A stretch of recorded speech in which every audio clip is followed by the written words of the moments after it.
Okay, so we're going to start by talking about muscle anatomy.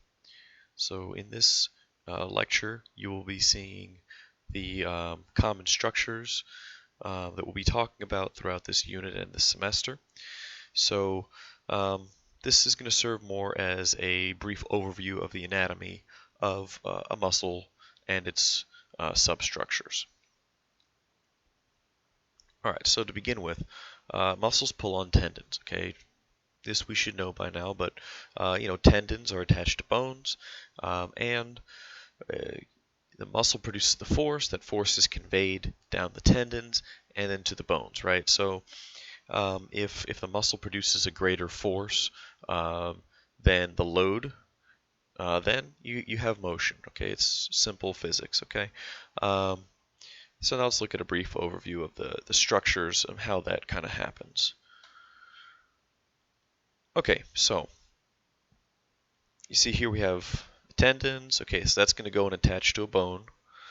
You have the muscle belly here.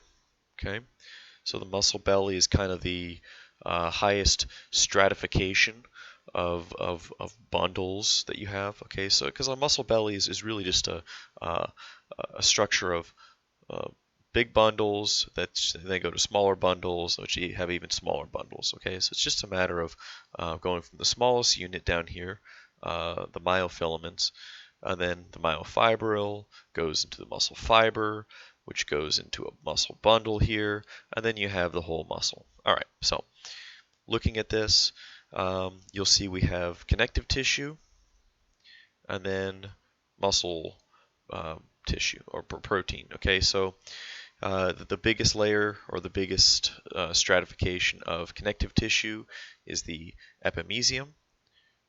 Sometimes you can call it a fascia.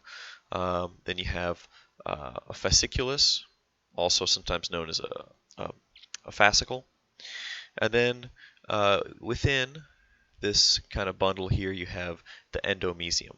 All right, it's the between fibers connective tissue. All right, so looking at the muscle proteins, okay, you can see a myofibril. Myofibrils contain myofilaments, actin and myosin. Okay, actin and myosin are the actual proteins which interact with one another in order to cause motion. Okay, and we're going to see that a little bit later, but those guys are very important. Okay, so myofibrils are contained within a muscle fiber. Okay, so this is a single muscle fiber. All right, and that will go into a bundle. Okay, and then that bundle will get stratified deeper into the overall muscle here. All right, so we've talked about a muscle a little bit. Essentially, we could describe it as just a collection of muscle fibers with tendons attaching it to bones. Okay, muscle fibers, individual fibers, are also this is the same thing as a muscle cell. Okay, so a muscle cell or a muscle fiber, same thing. It's a cylindrical shape cell, which is a bit different than most of the cells you have in your body. It's multinucleated, which is also unique. All right, so it's got lots and lots of nuclei running across the length, and it's important. The more nuclei that muscle fiber has, the more myofibrils that it can contain. Okay, so to for example, have a larger muscle, to have a hypertrophied, bigger muscle, you have to have more nuclei because each nuclei is responsible for a certain quantity of myofibrils. All right, and as we said before, muscle fibers are essentially a collection of myofibrils, and then you have other structures in there which we'll talk about as well. All right, and a myofibril contains that actin and myosin, and those are the guys that are going to interact to cause contraction. All right, so the sarcolemma is the outer membrane of the muscle fiber. All right, in other body cells, you would probably refer to this as a plasma membrane. Okay, so it keeps that one cell distinct, and all the stuff, all the cofactors and enzymes and substrates and proteins, keeps that all contained within the fiber. And then you have the sarcoplasm. sarcoplasm is analogous to a cytoplasm. Okay, it's the inner space of that muscle fiber or muscle cell, right? All right, and we talked about it a little bit. We have connective tissue that runs parallel with the fibers. All right, so or the fibers and the whole muscle. If you look here at this, this is kind of a reversal of what we saw earlier. This is the connective tissue. This is what it looks like. Yeah, but what it's missing is all the muscle fibers. Okay, all you have here is the collagen. All right, if you were to just somehow dissolve out all that protein, this is what you'd be left with, this collagen fiber network. All right, so you see, it's not that you have, say, a tendon that just stops and then it becomes muscle. The tendon is nothing more than all of this collagen fiber meeting up and forming a solid collagen link to the muscle, or to the bone rather. All right, so you have solid collagen here, and then it kind of spreads out, and then it kind of runs parallel with those muscle fibers and even into the myofibril.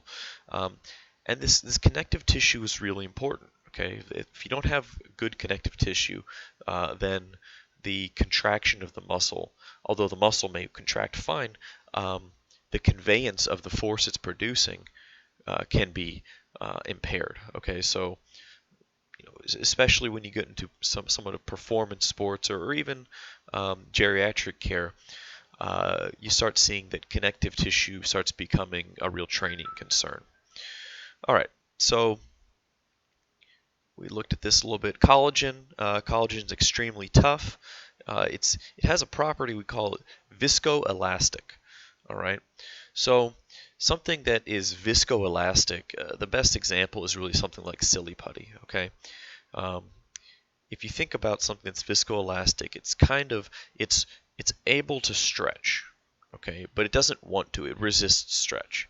Okay, so if you stretch, say silly putty, very slowly, it'll work. If you try to pull it very hard, it'll snap. Okay, so it's not like elastic. It'll stretch, but it'll resist the stretch. But once it's stretched, it'll kind of maintain that stretch and very slowly come back. Okay, it's somewhat plastic and viscous, but also elastic. It's a very kind of odd structure. All right, so moving on to some more parts of our muscle fiber. We have a sarcoplasmic reticulum. Okay, the sarcoplasmic reticulum, which we can see in this diagram here, all right, or this illustration, this is the sarcoplasmic reticulum. It carries calcium ions. Okay, that's really what we're concerned about. Its purpose. Okay, so sarcoplasmic reticulum stores calcium. Calcium is essential for muscle contraction, and we're going to see more of that down the road. All right, so we have T-tubules. The T-tubules, you see here they have openings on the outer of the cell, and they come down, they run perpendicular. Okay, so you have muscle fibers or fibrils going this way. Okay, the T-tubules run perpendicular to them. And what they do is essentially when you have a depolarization of the fiber, it helps to spread that uniformly down through all the fibers and the fibrils and to the sarcoplasmic reticulum. Okay, and this is they all work together. All right, so mitochondrion, or sometimes called mitochondria. Okay, so these guys are, traditionally called the powerhouse of the cell. All right, that's accurate. They're places where a lot of metabolic activity occurs, and they're the site of the majority of the ATP that's created in your body. Okay, so more mitochondria means you're better able to create ATP. Right, and we're going to get much further into that once we hit the metabolism material. Okay, so then we're going to talk just a little bit about muscle architecture. We don't need to get into this too much. Okay, so there's something that should be stated here, and that's that muscles are often in the body pinnated. Okay, so a pinnated muscle, what that means is that say you have a bone here, okay, oh sorry, your muscle here, right? Muscle, bone, tendons are attaching to the bone. The muscle fibers aren't just running straight from one tendon to the next, okay? They're not just going to go straight up and down. Instead, you have this center line, okay? All right, that's connective tissue, all right? And then you have muscle fibers which are oriented at an angle to that center line, okay?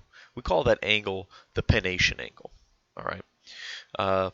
And there's a reason for this. The reasoning is that depending on what the purpose of the muscle is, it's going to have a varying degree of pennation or no pennation, all right? Because the more pennated a muscle is, the better it is able to resist force. Okay, it has a greater load capacity before having some sort of a tear or damage occur to it.